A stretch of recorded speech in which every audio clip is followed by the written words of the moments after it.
Hello, my friends and people. Welcome to another Xenoblade Chronicles 3 video. And I'm saying that a lot earlier than what I thought I would be, as we've had a new trailer drop today and a whole lot of new news. Now, I already covered the Xenoblade 3 trailer earlier in the day when I streamed it live, so if you missed it or unable to watch it at the time, then go back and click it now and you'll be able to see my full breakdown and analysis of that trailer. There will be a link in the description for that if you're interested in following through. But today, we're going to be looking at something a little bit different. The Japanese Xenoblade 3 page has a lot more information than was just shown in the trailer today. So I'm going to be going through, translating it and breaking all of that down for you. And let's get right into it. With, of course, this beautiful new art that was leaked, of course. And this is presumably where I imagine that it all came from, those initial leaks. And we have Xenoblade 3 Fusions and Movie. Now, to break this page down really quickly, Movies is just all of the cutscenes, and Fusions is, of course, the interlinking that we're going to talk about in a little bit. But if we scroll down a little bit,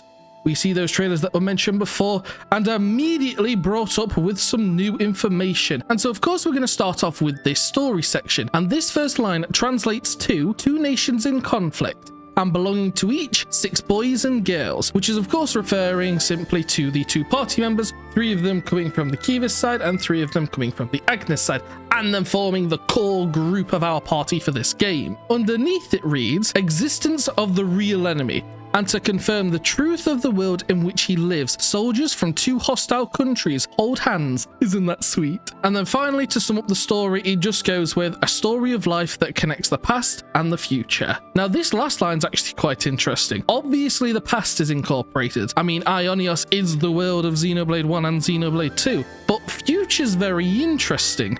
Does this mean I was right and Xenoblade X in Xenoblade 3 confirmed? Probably not, but we'll find out later. It's something that could be in the game, but we'll just have to wait to see for now to see if it's actually going to be in the game or not. But if I had to guess, it's likely just simply setting something up like Future Connected was, probably for this game. Now, as I've been talking through this, you may have noticed that this little side on the screen has been playing clips from both trailers, some of it from the first and some of it from the second. But you may have noticed, like now, there is extra footage than what was shown in that second trailer, with Uni healing Senna, which was just shown, and in a moment, this big monster thingy attacking Mio and Noah, coming to save the day and saving the heroine, and then they get married and have love and have lots of kids, and yeah. Very interestingly, though, we actually get another chart showing the relationships between lots of the new characters that were revealed in this recent trailer. I'll put an image up on screen now, though, with all of the translations, so feel free to pause the video here and look over it yourself if you wish, but I'm going to point out some of the more interesting ones. Number 1 is Ethel, the lady that was displayed in this most recent trailer, and she seems to have been a sort of tutor or someone very close to the party members. But it's very interesting to see her here and how she's referring to them as a monster, which I believe is because she sees us as those cloudy, foggy monster thingies. Another really interesting detail is with Vandam. He actually has a name. Now, as far as I recall, the last time that a Vandam actually had a first name was Xenoblade X, where his actual name was... But this iteration of Vandam also seems to have a first name, being Guernica? Probably butchered that. But I'm interested to see if this means that this Vandam's going to have a more interesting impact on the story, like the Xenoblade X version did as well. But once again, we'll probably have to wait and see. Another thing of interesting note is that Riku and Manana, the 2 Noppons of this game, were also from different sides, which honestly, I had no idea and I would have never predicted. Riku is a mechanic of the Kivas army, whilst Manana seems to have been a cook for the Agnes army. And I have to admit, I wasn't particularly keen on these 2 Noppons when I first saw them in the first trailer, but after seeing Manana sitting and spinning on an actual pot, a cooking utensil, they're growing on me, and I think they have the potential to be some of the funniest characters in the Xenoblade series, but we'll have to wait and see. Further down the page, there isn't anything interesting. It just has things on how to actually purchase the game on the Japanese side of things, which I think for 99.99999% of you won't be necessary. So let's move on to the next page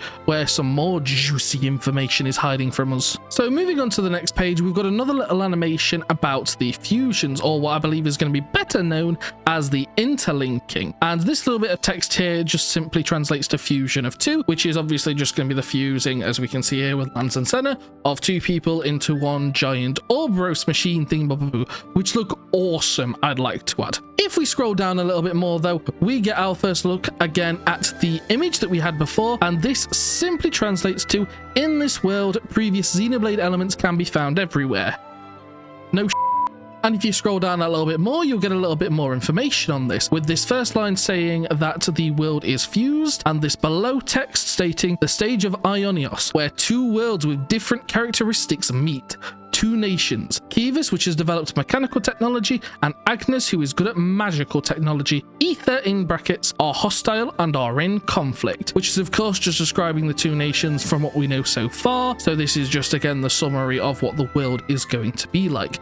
Scroll down a little bit more and we start to get into the juicy stuff with descriptions about interlinking. And so the text on this page simply translates to character fusion at the top, and underneath, Noah and his friends fused, in brackets, interlinked in the wake of a certain event and became a giant called Ouroboros, which are of course these giant people mecha thingies that we get to see all through the trailer. And there's actually some combat here which shows off some of the gameplay of the interlinked system, which seems to show of course a bar on the top left side of the corner and this array of arts.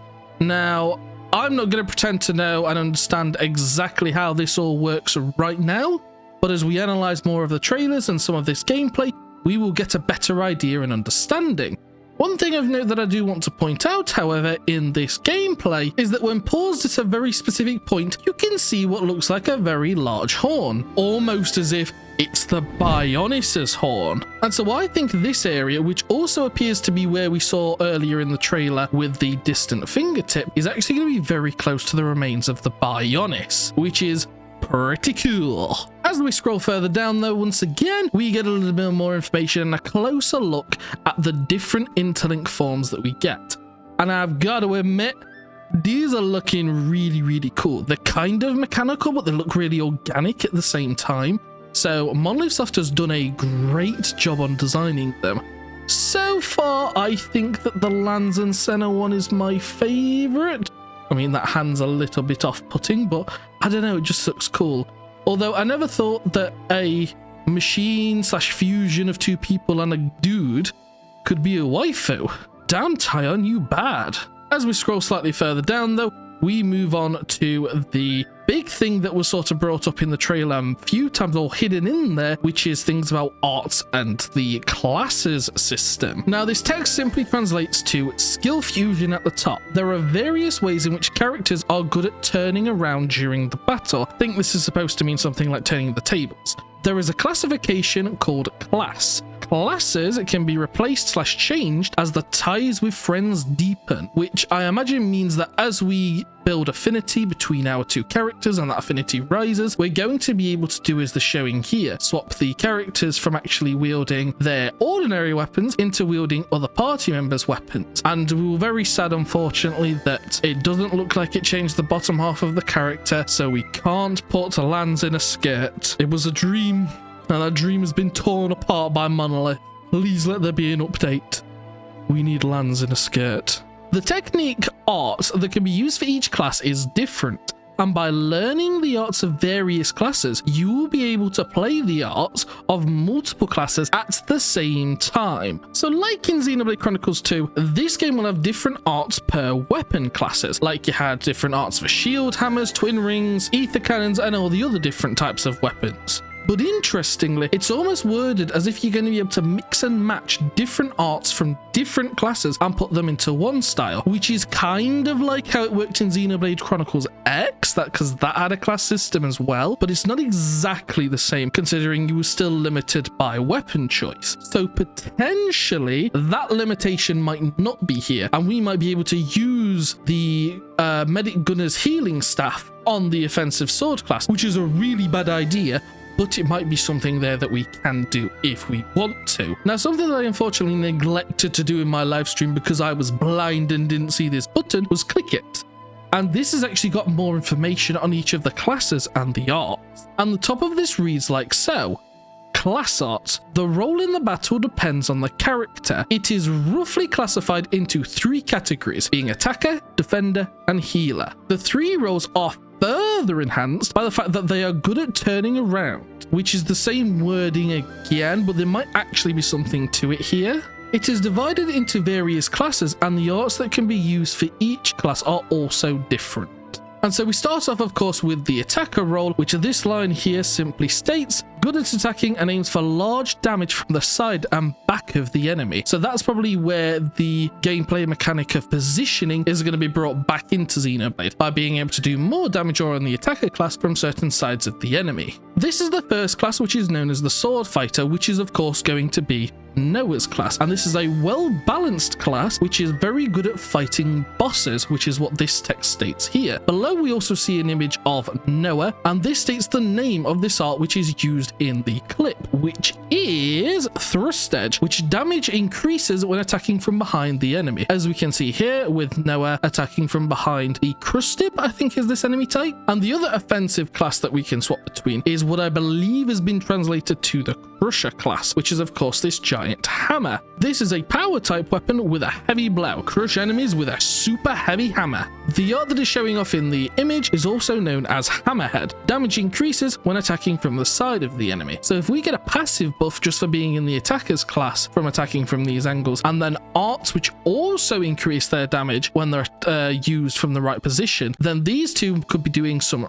real high damage when utilizing that class. The next one up is the Defender class, and this top line translates to good at guarding and avoiding, attracts the attention of the enemy and take on the attack.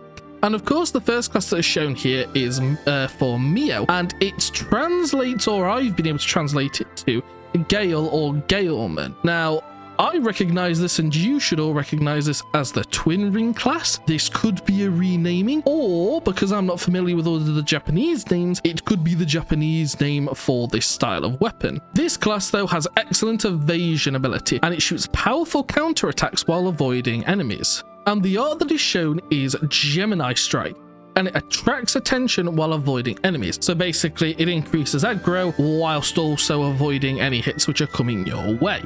And of course the other tank for this game is going to be Lanza's class, which translates to the Heavy Guard class. Attract enemy attacks and protect allies with a huge weapon. No joke, this thing is massive. The art that's being displayed in this image here is known as Upper Slash, and it's an attack that draws the attention of the enemy at once. So this almost sounds like a taunt art, where Lanza is going to force the enemy to start attacking him. And the final class that we have to look at is the Healer class. This text reads here, a support type that can recover HP, strengthen allies, attacks and defenses, and raise friends who have been incapacitated.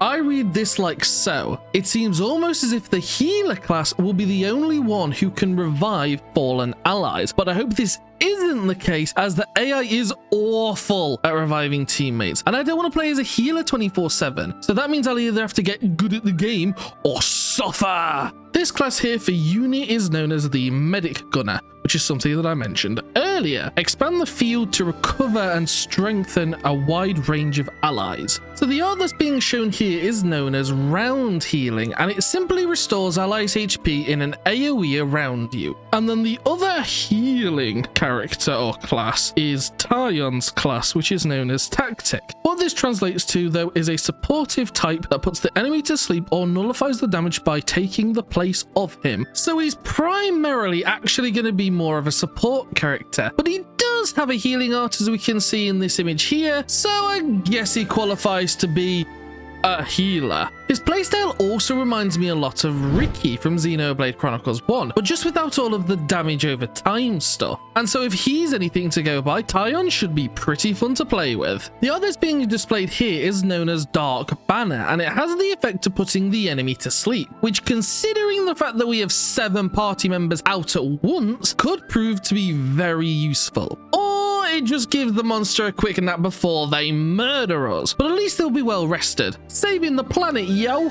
But that basically sums up the entirety of the website that we can see here. It's a pretty handy website. I'm going to have it linked in the description, so if you want to come visit yourself, you can come and have a look and have a read through if you want to do that. It has this really cool background music function, so you can actually listen to the OST that was played in the first trailer and listen to that whilst you're browsing. It's incredible that this game is being released so much earlier than what it was supposed to be, but I hope you've enjoyed this video and I hope you've learnt something which you haven't seen from the second trailer that's just came out. If you have done, consider hitting that subscribe button, because I'm going to be bringing you lots more Xenoblade Chronicles 3 content very, very soon. But I hope you've all enjoyed this video, and see you in the next one, guys.